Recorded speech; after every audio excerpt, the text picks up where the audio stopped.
ጤና ይስጥልን ተመልካቾች እንደምንላችኋል ከዜና ኢትዮጵያ የስፖርት ዘገባዎችን ነው። በኢትዮጵያ እግር ኳስ ላይ የሚታየው ስር የሰደደ ስርዓት አልበኝነት ዝም ሊባል እንደማይገባው የኢትዮጵያ ብሮድካስቲንግ ኮርፖሬሽን ባዘጋጀው ነፃ ውይይት የተሳተፉ አካላት ተናገሩ። የኢትዮጵያ ብሮድካስቲንግ ኮርፖሬሽን የኢትዮጵያ እግር ኳስ አሁናዊ ችግሮች ዙሪያ ተከታታይ ውይይቶችን ከተመልካቾች ጋር እያደረገ ይገኛል። አዲስ የሸዋስ ተጨማሪ ዘገባ አዘጋጅቷል። የኢትዮጵያ ብሔራዊ ቡድን የአፍሪካ ዋንጫ መስራች ነው። እንደ መስራችነቱ በሁሉም የአፍሪካ ዋንጫዎች መሳተፍ ነበረበት። በዓለም ዋንጫም ቢሆን ተካፋይ ሊሆን ይገባ ነበር። ይህ ሳይሆን ቀርቶ ራሱ በመሰረተው የአፍሪካ ዋንጫ የሚሳተፈውም ዓመታትን ጠብቆ ነው። በዓለም ዋንጫ መሳተፍ የማይታሰብ ነው። በ1962 ሻምፒዮን ከሆነ በኋላ የአህጉሩን ዋንጫ ማንሳትም አልቻለም። እግር ኳሱ ከውጤታማነት ይልቅ የቁልቁለት ጉዞ ነው የተያያዘው። ብሔራዊ ቡድኑ ውጤት ርቆታል። የውስጥ ሊጉም ቢሆን ሳቢና ማራኪ አይደለም። የሀገሪቱ ክለቦች በአህጉሩ ሊግ መካፈል አልቻሉም። ተስፋ የተጣለባቸው ታዳጊዎች ታይተው ባንድ የለም ብለው ይጠፋሉ። በሀገሪቱ የሚገኙ በርካታ ዩኒቨርሲቲዎች የስፖርት ሳይንስ ስልጠና መስጠት ከጀመሩ ዘመናትን አስቆጥሯል። አብዛኛው ኢትዮጵያዊ እግር ኳስን ይወዳል። በአንድም በሌላ የውጭ ክለቦችን በተለይም የእንግሊዝ ፕሪሚየር ሊግን የእንግሊዝ ፕሪሚየር ሊግ ክለቦችን ከልቡ ይደግፋል። የኢትዮጵያ ብሔራዊ ቡድን ጨዋታ ሲኖረውም ትኩረት ሰጥቶ ይከታተላል። ውጤታማ እንዲሆንም አጥብቆ ይሻል። ብሔራዊ ቡድኑ በየትኛውም ጨዋታ አሸንፎ እንዲወጣለት ይፈልጋል። ከመፈለግም አልፎ በሚጫወትበት ሀገር ሳይቀር ሄዶ ይደግፋል። ነገር ግን ብሔራዊ ቡድኑ ውጤታማ ባለመሆኑ አንገቱን ደፍቶ ይመለሳል። ይህ ለምን ሆነ? የኢትዮጵያ እግር ኳስ መሰረታዊ ችግር ምንድን ነው? ለምንስ ውጤታማ መሆን አልቻለም? የብሔራዊ ቡድኑ ውጤት አልባ ጉዞ የሚዘልቀው እስከ መቼ ነው? ይህ የኢትዮጵያ ብሮድካስቲንግ ኮርፖሬሽን የኢትዮጵያ ብሔራዊ ቡድን ውጤት አልባነት ጉዞ የቁጭት ጥያቄ ነው። አሸናፊ ብሔራዊ ቡድን እንዴት እንገንባ በሚል ተከታታይ የውይይት መድረኮችንም አዘጋጅቷል። የብሔራዊ ቡድንና የኢትዮጵያ እግር ኳስ ይመለከተኛል የሚል ሁሉ ሀሳቡን እንዲያካፍል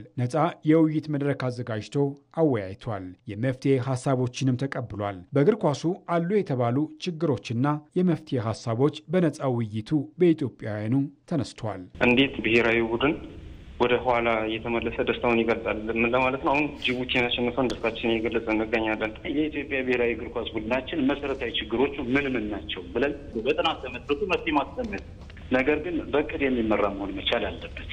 እየተባሉ በግድ የሚጫወቱ ነው ይመስለኝ። የፕሮፌሽናሊስቶችን ሀሳብ መቀበል መቻል አለባቸው። በተለይ ደግሞ ሙስናው በቃ በተለይ እኔ በደንብ ሊሰራበት ፌዴሬሽኑ ራሱ ጋር መንግስት ጣልቃ ገብቶ ጋር በቃ በተለይ ሙስና ነገር በነፃ ውይይቱ ሀሳባቸውን ያጋሩት ተመልካቾች በብሔራዊ ቡድኑ ተከታታይ የውጤት አልባ ጉዞ መሰላቸታቸውን አንስተዋል። እባካችሁ ሰለቸን። በቃ ሁሌ ጠዋት ማታ ስለ ኢትዮጵያ እግር ኳስ ይወራል። ጠዋት ማታ እኛን ከመሸነፍ አንቀርም። ሁሌ በቃ ሰለቸን። አሁንስ እንደው ሌላ ነገር እናንተም ደከማችሁ፣ ሌላ ነገር እንደው ቢሰራ አይሻልም? ኢትዮጵያ ታሳዝናለች። በጣም ነው የምታሳዝነው። ለምን አሁን ብሔራዊ ተጫዋች ምንም ነገር የላቸውም። አሁን ወደፊትም ያው እኛ ሰልችቶናል። ከደጋፊ የሚመቸው እንጃ ደጋፊ ሆኖ ያልሰለቸው ነገር የለም። እንኳን እኛ እናንተን የሚሰለቻቸው እርግጠኛ ነን። አሁን እንዲሆን መሻሻል አለበት። በጣም መሻሻል አለበት። አሁን ለምንድን ነው እንደ ሀገር የእግር ኳስ ተጫዋቾች ያመላመል ስርዓቱም መሻሻል አለበት ይላሉ ተሳታፊዎቹ። ያመላመል ስርዓታችንን አሉ እኮ ፕሮፌሽናል ተጫዋቾች አሉ ከ200 ከ300 በላይ ጀስተኛ የምናውቃቸው ምናያቸው ሌላ ለውጭ ክለቦች ላይ የሚጫወቱ አውሮፓ ላይ የሚጫወቱ ኢትዮጵያ ደስ እነዛን ለምን ማምጣት ያስፈልጋል? ይህ የፌዴሬሽኑ ችግር አይደለም። እውቀት ያላቸው ተጫዋቾች አሉ። እነሱ ሆነ አያሳትፋቸው። ለምን ነው በየአመቱ የስንት አመቱ እናያቸዋለን። ያንኑ ይሻላል ተብሎ የተመረጡ አሉ። እነሱ አይቀየሩም። እነሱ ብቻ ስለሆነ የሚጫወቱት አሁን እንዲሁም ወደፊት ተሳታፊዎች በዋናነት ያነሱት እግር ኳሱ ላይ ያለውና ስር የሰደደው ስርዓት አልበኝነትና ሙስና አንድ ሊባል እንደሚገባ ነው። ምንም እንትን የለውም። ግን በተለይ ደግሞ ሙስናው በቃ በተለይ እኔ በደንብ ሊሰራበት ፌዴሬሽኑ ራሱ ጋር መንግስት ጣልቃ ገብቶ ጋር በቃ በተለይ ሙስና ነገር እንጂ ክለቦች ራሱ ይገርመኛል። ክለቦች 400 ሺህ ብር እየከፈሉ ላንተጫዎች ምንድነው ትርፉ ራሱ ይገርመኛል። ያልቶ ለማሳደግ ነው ውድና ወጣቶች እግር ኳስ ላይ የሚለው ነገር ነውና ብቻ ብዙ ወራት አልፈልግም። እናንተ በኢትዮጵያ ብሮድካስቲንግ ኮርፖሬሽን እየተከናወነ የሚገኘው አሸናፊ ብሔራዊ ቡድንን እንዴት እንገንባ የሚል ተከታታይ የውይይት መድረክ እስከ ቅዳሜ ቀጥሎ ይካሄዳል። በኢትዮጵያ ሴቶች ፕሪሚየር ሊግ ኢትዮጵያ ንግድ ባንክ ከድሬዳዋ ከተማ ያደረጉት ጨዋታ በአቻ ውጤት ተጠናቋል። በኢትዮጵያ ሴቶች ፕሪሚየር ሊግ 17ኛ ሳምንት መርሃ ግብር ኢትዮጵያ ንግድ ባንክ ከድሬዳዋ ከተማ ጋር ያደረጉት ጨዋታ 1-1 በሆነ ውጤት ነው የተጠናቀቀው። ንግድ ባንክን መሪ ያደረገች ግብ ሲሳይ ገብረዋህድ በጨዋታው መጀመሪያ ላይ ማስቆጠር ችላ ነበር። ሆኖም ማናይሽ ተስፋዬ በፍጹም ቅጣት ምት ድሬዳዋን አቻ አድርጋለች። ጨዋታውም በዚያው ውጤት ተጠናቋል። ድሬዳዋ ከተማ በውድድር ዓመቱ ካደረጋቸው 17 የኢትዮጵያ ፕሪሚየር ሊግ ጨዋታዎች 4ቱ በአቻ ውጤት ተጠናቀዋል። ኢትዮጵያ ንግድ ባንክ በበኩሉ በሁለተኛ ዙር ለሁለተኛ ጊዜ ነጥብ ጥሏል። ውጤቱን ተከትሎ ንግድ ባንክ በ45 ነጥቦች አንደኛ ሲሆን ድሬዳዋ ከተማ በበኩሉ በ28 ነጥቦች 7ኛ ደረጃ ላይ ተቀምጧል። በሌላ ጨዋታ ኢትዮ ኤሌክትሪክ ከአምበሪቾ ጋር ያደረጉትን ጨዋታ 6-0 በሆነ ውጤት በማሸነፍ ደረጃውን አሻሽሏል። ኤሌክትሪክ የኢትዮ ኤሌክትሪክን የማሸነፊያ ግቦች ማህሌት ምትኩ 3 ግቦችን በማስቆጠር ሃትሪክ ስትሰራ ህዳት ካሱ 2ና እንደዚሁም ሊዲያ ጌትነት ቀሪዋን ግብ መረብ ላይ ማሳረፍ ችላለች። ኢትዮ ኤሌክትሪክ በ28 ነጥቦች 6ኛ ሲሆን አምበሪቾ በ1 ነጥብ በሊጉ ግርጌ ላይ 14ኛ ደረጃ ላይ ተቀምጧል። ሲዳማ ቡና ደግሞ በዳግማይ ሰለሞንና ዴዛይት ንጉሴ 2 ግቦች ባህር ዳርን 2-0 በሆነ ውጤት ማሸነፍ ችሏል።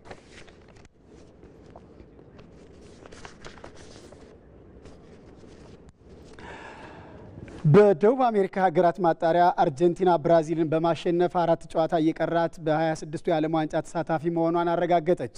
ያለ ሊዮኔል ሜሲ ወደ ሜዳ የገቡት አርጀንቲናውያን ከምንጊዜም ተቀናቃኛቸው ብራዚል በተገናኙባቸው ያለፉት 5 ጨዋታዎች 4ቱን ያሸነፉበትም ሆኗል። አንተነህ ሲሳይ ተጨማሪ ዘገባ አዘጋጅቷል። የእነዚህን ሀገራት የእግር ኳስ ባላንጣነት ለመግለጽ ብዙ ርቀት መጓዝ አስፈላጊ አይደለም። ባዘጋጀችው የ2014 ዓለም ዋንጫ በሜዳዋና ደጋፊዋ ፊት ሊገመት ቀርቶ ሊታሰብ በማይችል ሁኔታ በጀርመን 7-1 የተሸነፈችው ብራዚል በፍጻሜው ጨዋታ ግን እንደዚያ በሚያሸማቅቅ ሁኔታ ያሸነፈቻት ጀርመን ደጋፊ ነበረች። የጠላት ወዳጅ ነው እንዲሉም ባዘጋጀችው ድግስ ለፍጻሜ የደረሰችው ጎረቤቷ አርጀንቲና መሆኗ ነው። ደጋፊዎቿ ብቻ ሳይሆኑ የዓለም እግር ኳስ አፍቃሪያን ብራዚል ምን እንደገጠማት ጠይቀው ሳይጨርሱም የኔፔሌ ሀገር ለዚያውም በሀገሯ አፈር ለምን እንደዚያ ጉድ ካደረጓት ሀገር ጀርመን ጎን ቆመች ካላችሁ መልሱ የአርጀንቲናን ደስታ እንደማየት የሚያማቸው ነገር ስለሌለ ብቻ ነው። በ2026 የዓለም ዋንጫ ለመሳተፍ በሚደረገው የደቡብ አሜሪካ ሀገራት ማጣሪያ ሁለቱ ቡድኖች ሌሊት ላይ ጨዋታቸውን ከማድረጋቸው በፊት የባርሰሎና አጥቂ ራፊና ከቀድሞው የብራዚል ኮከብ ሮማሪዮ ጋር በነበረው ቆይታ አርጀንቲናን በአሳማኝ ሁኔታ እንደሚያሸንፉና ለነሱ ክብር እንደሌላቸው መናገሩ የሁለቱ ግንኙነት ከስኬትም ከተፎካካሪነትም ያለፈ የከረረ መሆኑን ማሳያ ነበር። በተመሳሳይ ደጋፊዎቹም ያሳኩትን የዓለም ዋንጫ ብዛት ከአርጀንቲና ጋር በማነጻጸር ብልጫ እንዳላቸው ሲናገሩ ቢያመሹም በቦነስ አይረስ የተደረገው የምድቡ 14ኛ ጨዋታ ግን ራፊናም ደጋፊዎቹም እንዳሰቡት ቀላል አልነበረም። የአሰልጣኝ ሊዮኔል ስካሎኒ ልጆች ከጨዋታ ብልጫ ጋር የምንጊዜም ተቀናቃኛቸውን 4-1 በማሸነፍ የካናዳ፣ ሜክሲኮና አሜሪካን ትኬት ቆርጠዋል። እንደ ሊዮኔል ሜሲ፣ ላውታሮ ማርቲኔዝ፣ ፓውሎ ዲባላና ሊሳንድሮ ማርቲኔዝ አይነት ወሳኝ ተጫዋቾችን በጉዳት ምክንያት ሳትይዝ ወደ ሜዳ የገባቸው አርጀንቲና በወጣት ተጫዋቾቿ ትልቁን ፍልሚያ በድል አጠናቃለች። በሞመንታል ስቴዲየም በተደረገው ጨዋታ ሁሊያን አልቫሬዝ፣ ኢንዞ ፈርናንዴዝ፣ አሌክሲስ ማካሊስተር እና ጁሊያኖ ሲሞን የማሸነፊያ ግቦቹን ከመረብ አሳርፈዋል። በጨዋታው ፍጹም ብልጫ የነበራት አርጀንቲና በአትሌቲኮ ማድሪዱ አጥቂ ሁሊያን አልቫሬዝ እና ኒኮላስ ታግላፊኮ ተጨማሪ ግቦችን የምታስቆጥርባቸውን አጋጣሚዎች ብትፈጥርም አልተጠቀመችባቸውም። የብራዚል ብሔራዊ ቡድን አሰልጣኝ ዶሪቫል ጁኒየር ተከላካይ ላይ ጥሩ ብቃት ላይ የሚገኙትን የኖቲንግሃም ፎረስቱን ሞሪሎ እና የፓሪሰን ጀርሜውን ማርኪኒዮስ ቢያጣምሩም ወጣቱን አጥቂ አልቫሬዝን መቋቋም አልቻሉም። ስፔን ላ ሊጋ ላይ እንደፈለጉ በሚሆኑት ቪኒሺየስ ጁኒየር፣ ራፊናና ሮድሪጎ የተመራው የፊት መስመሩን ቢሆን በ90 ደቂቃ ውስጥ አንድ ግብ ከማስቆጠር ያለፈ አንዳች ነገር ሳያደርግ ከሜዳ ለመውጣት ተገዷል። በቶትናሙ ተከላካይ ክርስቲያን ሮሜሮ ጥፋት የተገኘችውን ብቸኛ ግብ ማቲያስ ኩንሃ ከመረብ አሳርፏል። ከሉዊስ ፊሊፔ ስኮላሪ በኋላ ሁነኛ አሰልጣኝ ያላገኘችው ብራዚል ከአርጀንቲና በተገናኘችባቸው ያለፉት 5 ጨዋታዎች በ4ቱ ስትሸነፍ አንዱንም ማሸነፍ አልቻለችም። በሚያስመዘግቡት ደካማ ውጤት ትችት እየተሰነዘረባቸው የሚገኙት ብራዚላዊ አሰልጣኝ ይህንን ቡድን ከተረከቡ በኋላ ካደረጓቸው 16 ጨዋታዎች ያሸነፉት 7ቱን ብቻ ነው።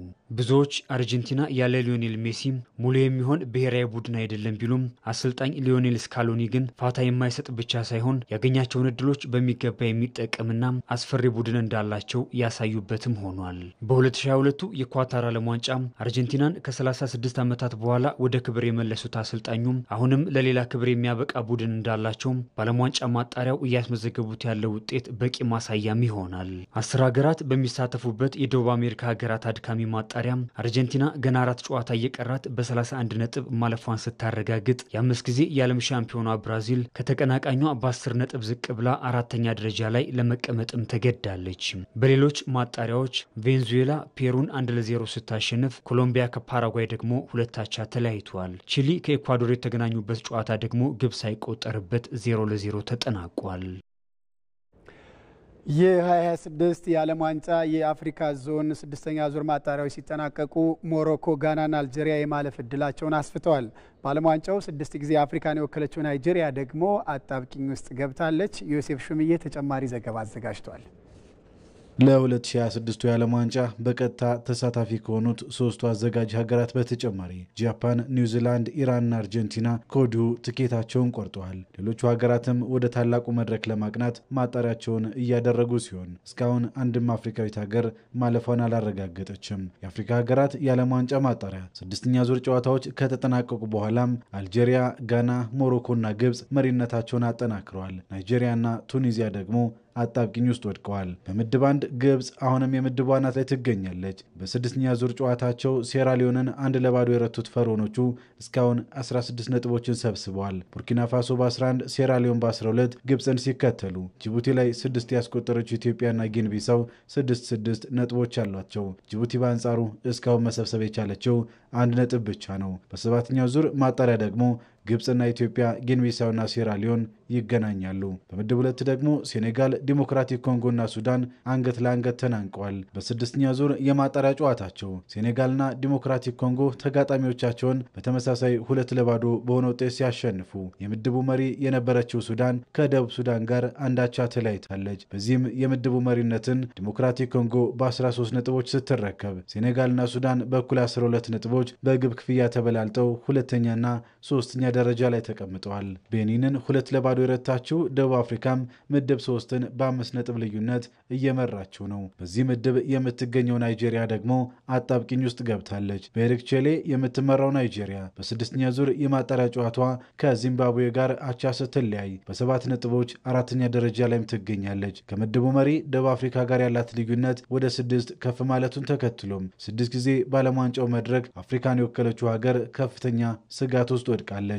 ምድብ 4ን አንጎላን 2-1 የረታችው ኬፕ ቨርዴ በ12 ነጥብ ስትመራ ሊቢያን ያሸነፈችው ካሜሮን በ1 ነጥብ ልዩነት ትከተላለች። በምድብ 5 የምትገኘው ሞሮኮ በአንጻሩ በፍጹም ብልጫ እየተጓዘች ነው። በዚህኛው ዙር ታንዛኒያን 2-0 የረቱት የአትላስ አንበሶቹ እስካሁን በምድቡ ያደረጓቸውን 5ቱንም ጨዋታዎቻቸውን ማሸነፍ ችሏል። ምድቡን በ15 ነጥብ የምትመራው ሞሮኮ ተከታዮቿ ኒጀርና ታንዛኒያ ያስመዘገቡት ነጥብ 6 ብቻ መሆኑን ተከትሎም ወደ ዓለም ዋንጫው የማቅናት እድሏ እጅግ በጣም ሰፊ ሆኗል። የወቅቱ የአፍሪካ ሻምፒዮን አይቬሪ ኮስትም የምድብ 6 መሪነትን ተቆናጣለች። ዝሆኖቹ ጋምቢያን 1-0 በማሸነፍ ምድባቸውን በ16 ነጥብ ሲመሩ፣ ኬንያን 2-1 የረታችው ጋቦን በ1 ነጥብ ብቻ ዝቅ ብላ እግር በእግር ትከተላቸዋለች። አልጄሪያ ደግሞ በመሐመድ አማውራ ሃትሪክ ታግዛ ሞዛምቢክን 5-1 ረምርማለች። ነጥቧን ወደ 15 ከፍ አድርጋም ምድብ 7ን በ3 ነጥብ ልዩነት መምራት ጀምራለች። ምድብ 8ን ቱኒዚያ፣ ምድብ 9ን ደግሞ ጋና በ4ና በ3 ነጥብ ልዩነቶች እየመሩም ነው። በየምድባቸው ቀዳሚ ሆነው ማጠናቀቅ የቻሉ 9 ሀገራትም በቀጥታ 48 ሀገራት የሚፎካከሩበት የዓለም ዋንጫ ላይ ይካፈላሉ። የ2026 የዓለም ዋንጫ የአፍሪካ ዞን የመጨረሻ ማጣሪያዎችም በመጪው መስከረምና ጥቅምት ወር ላይ የሚከናወኑ ይሆናል። ተመልካቾች ከደቂቃዎች በኋላ በኢቲቪ መዝናኛ በቀን 7 ሰዓት የስፖርት ዜናችን በርካታ ጉዳዮችን ይዘን እንጠብቃችኋለን። እንድትከታተሉ እንጋብዛለን። ዜና ኢትዮጵያ ግን እስከ 8 ሰዓት ድረስ ይቀጥላል። ሀብታሙ ካሴ ነበርኩ። ያላችሁበት ሰናይ ጊዜን ተመኘው።